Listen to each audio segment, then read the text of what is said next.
Hello everyone, hope you all are doing well.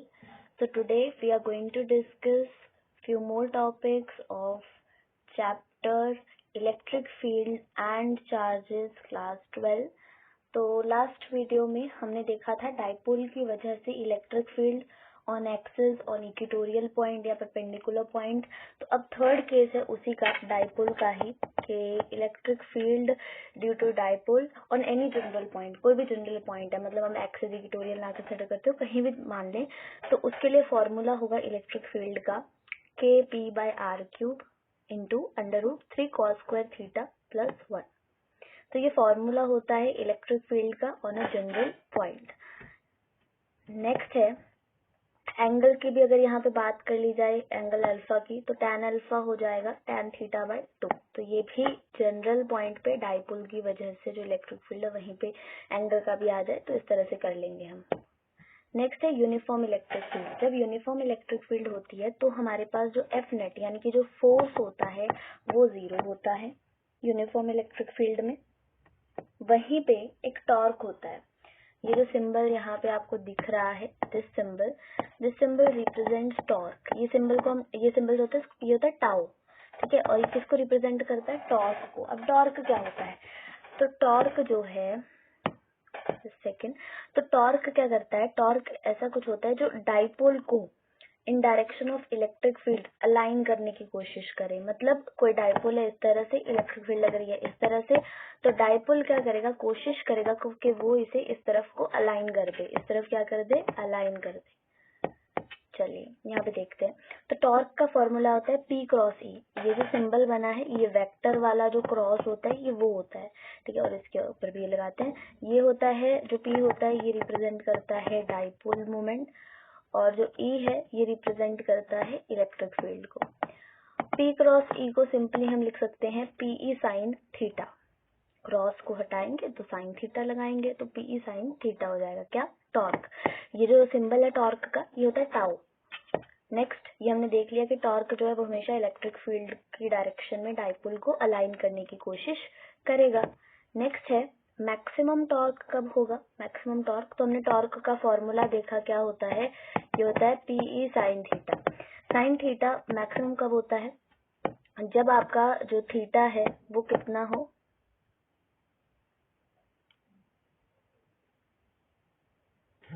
जब आपका theta कितना हो? थीटा हो आपका 90 डिग्री या 270 डिग्री, है ना। नेक्स्ट है मिनिमम टॉर्क या मिनिमम टाउ कब होगा? जब टॉर्क होता है, क्या फिर लिख लेते हैं, PE sin थीटा होता है टॉर्क हमारे पास, और चलिए हमने लिख लिया पहले, तो हमें क्या चाहिए होगा, हमें लिख लेते हैं, ये होता है PE sin थीटा। तो मिनिमम थीटा कब होगा साइन थीटा में? जब थीटा होगा 0 डिग्री या फिर 180 डिग्री। तो मिनिमम टाउ के लिए ये कंडीशन होगी। देन है हमारे पास नॉन यूनिफॉर्म इलेक्ट्रिक फील्ड। तो नॉन यूनिफॉर्म इलेक्ट्रिक फील्ड में जो आपके पास फोर्स होगी ना, अब वो 0 नहीं होगी। F net is not equal to 0, but तो एफ नेट 0 नहीं है, पर जो टॉर्क है वो 0 हो सकती है। अब कब? जब नॉन यूनिफॉर्म इलेक्ट्रिक फील्ड की बात आएगी हमारे पास। नेक्स्ट है इलेक्ट्रिक फ्लक्स। इलेक्ट्रिक फ्लक्स क्या होती है? Number of electric field lines passing through an area normally. कोई सा भी एरिया है उसमें से कितनी इलेक्ट्रिक फील्ड लाइंस पास हो रही हैं और normally, that is electric flux. और इलेक्ट्रिक फ्लक्स को हम रिप्रेजेंट करते हैं, ये जो सिंबल दिखा रखा है फाई से, तो ये सिंबल है इलेक्ट्रिक फ्लक्स का जिससे हम फ्लक्स को रिप्रेजेंट करते हैं। तो कितनी फील्ड लाइंस पास हो रही हैं एक एरिया से, that is electric flux. Next है गॉस लॉ। तो गॉस लॉ के अकॉर्डिंग हमारे पास होता है गॉस लॉ, ये कहता है the total flux is 1/ε0 times the charge enclosed by the surface. तो इस हिसाब से जो फ्लक्स का एक्सप्रेशन है वो क्या बनेगा?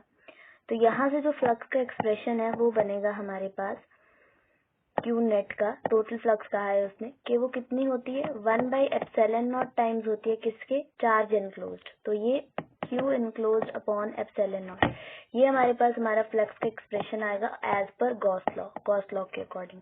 और अगर हम फ्लक्स का नॉर्मल बात करें कि हम नॉर्मल क्या इसका फॉर्मूला लिखेंगे, क्या एक्सप्रेशन लिखेंगे, अब हम वो भी देखेंगे, यहीं पे देख लेते हैं।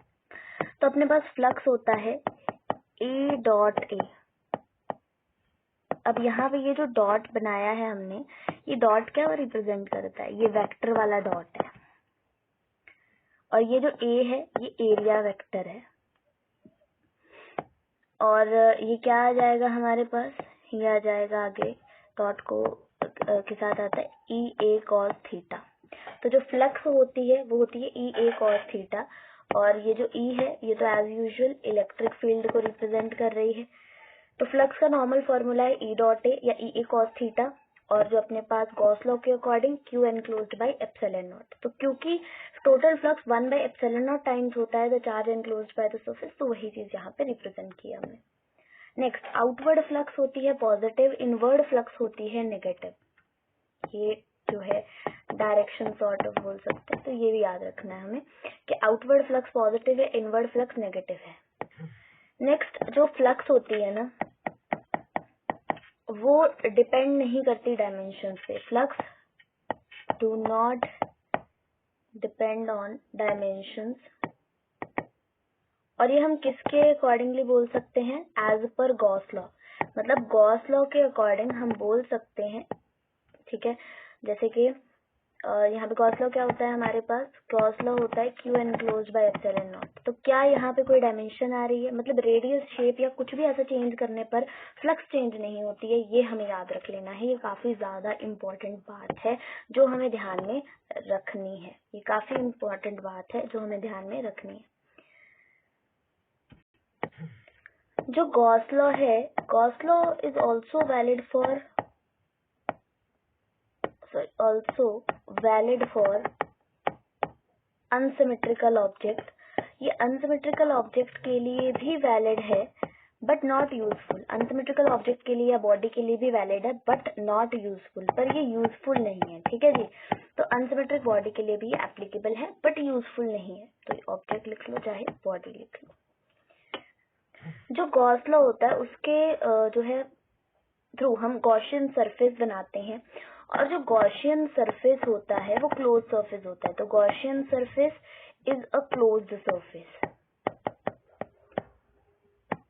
तो गॉसियन सरफेस एक क्लोज सरफेस होता है। जैसे कि फॉर एग्जांपल हम बोल सकते हैं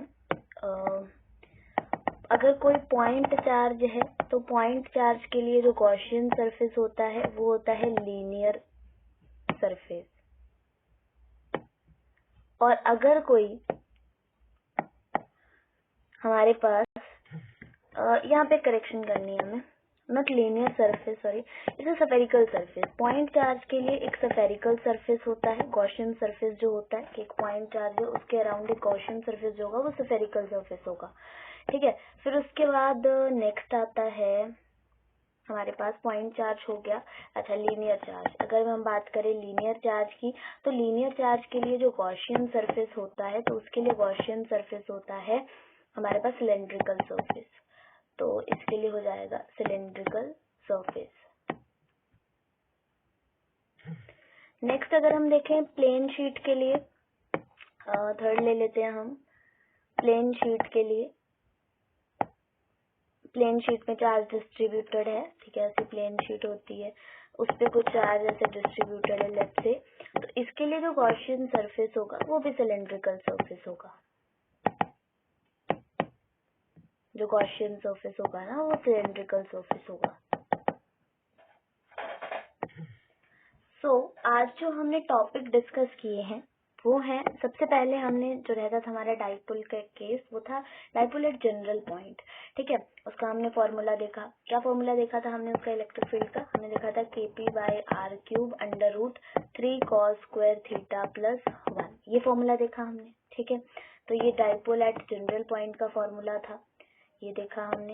उसके बाद नेक्स्ट है फ्लक्स। फ्लक्स के लिए हमने देखा E.A या फिर E A cos थीटा, और उसके बाद नेक्स्ट हमने क्या देखा, गॉस लॉ देखा। गॉस लॉ के अकॉर्डिंग जो फ्लक्स नेट होता है वो होता है Q enclosed by epsilon not. और कुछ पॉइंट्स देखे, जैसे पॉइंट चार्ज है तो उसके लिए गॉसियन सरफेस कैसा होगा, ठीक है। अगर कोई लीनियर चार्ज है उसके लिए क्या, उसके लिए जो गॉसियन सरफेस है वो कैसा होगा, और जो प्लेन शीट है उसके लिए गॉसियन सरफेस कैसा होगा।